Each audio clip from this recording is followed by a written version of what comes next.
मैं इस शहर की अकेली दुकान 3 साल से चला रहा था, लेकिन एक भी ग्राहक नहीं आया। सब कहते थे कि मेरी दुकान की किस्मत खराब है। मैं दुकान बंद करने ही वाला था, तभी अचानक पुराने जमाने के कपड़े पहने एक आदमी अंदर आया। ग्राहक देखकर मुझे खुशी नहीं हुई, बल्कि डर लगने लगा।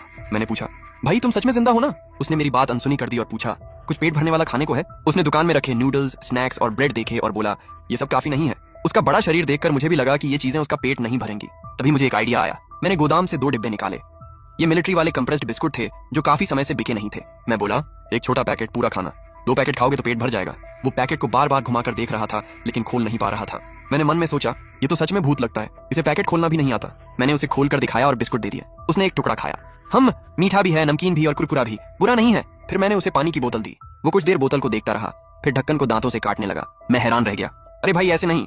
मैंने उसे ढक्कन घुमाकर खोलना सिखाया। उसने पानी पिया और फिर सारी बिस्कुट की टिक्कियां खत्म कर दी। पूरी बोतल भी खाली कर दी, लेकिन उसे अभी भी भूख लगी थी। उसकी नजर बाकी 2 डिब्बों पर गई। मैंने तुरंत हाथ रख दिया। ज्यादा मत खाना, ये पानी के साथ पेट में फूल जाते हैं, ज्यादा खाओगे तो मुश्किल हो जाएगी। उसने सिर हिलाया। ठीक है, दोनों डिब्बों के कितने पैसे? मैं बोला, 40 पैकेट हैं, 400 रुपए। उसने चांदी के सिक्के निकाल कर रख दिए। इतना काफी है? मैंने कहा, बहुत ज्यादा है। वो बोला, बाकी रख लो, अगर सामान अच्छा लगा तो फिर आऊंगा। इतना कहकर वो दोनों डिब्बे लेकर चला गया। मैंने सिक्कों को देखा और उसके पीछे भागा, लेकिन वो एक बंद गली में गया और अचानक गायब हो गया। मैं दंग रह गया। ये सच में भूत था क्या?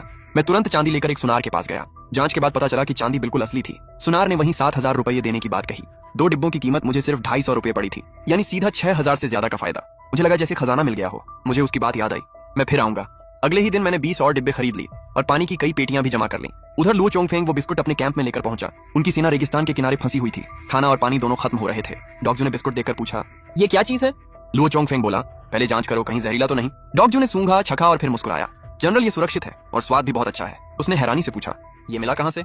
कई दिनों से सेना रेत के तूफानों में फंसी थी। सप्लाई का रास्ता बंद था। खाना और पानी दोनों खत्म हो चुके थे। लुओ चोंगफेंग ने तुरंत आदेश दिया, सब लोग अपनी चांदी इकट्ठी करो, मैं और सामान लेने जा रहा हूँ। एक अधिकारी बोला, जनरल, हमने ऐसी दुकान पहले कभी नहीं देखी। इस इलाके में तो कोई इंसान भी नहीं बचा। ये सब बहुत अजीब है। लुओ चोंगफेंग ने पूछा, तो तुम्हारे पास कोई और तरीका है खाना लाने का? सब चुप हो गए, कोई जवाब नहीं था। आखिर सबने जोखिम उठाने का फैसला किया। लुओ चोंगफेंग 30 सैनिकों को लेकर उस गली में गया, लेकिन अंदर सिर्फ वही जा पाया। बाकी सैनिकों को वहां सिर्फ खंडहर दिखाई दिए। वे घबरा गए। जनरल कहाँ गए? तभी कुछ देर बाद लुओ चोंगफेंग वापस बाहर निकला। वो खुद भी हैरान था। उसने पूछा, तुम लोग अंदर कैसे आ गए?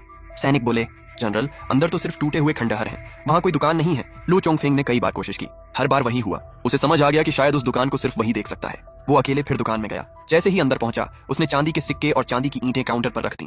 मैं सामान खरीदने आया हूँ, इतनी चांदी में मुझे कितने बिस्कुट और कितना पानी मिलेगा? मैंने काउंटर पर रखी चमकती चांदी को ध्यान से देखा।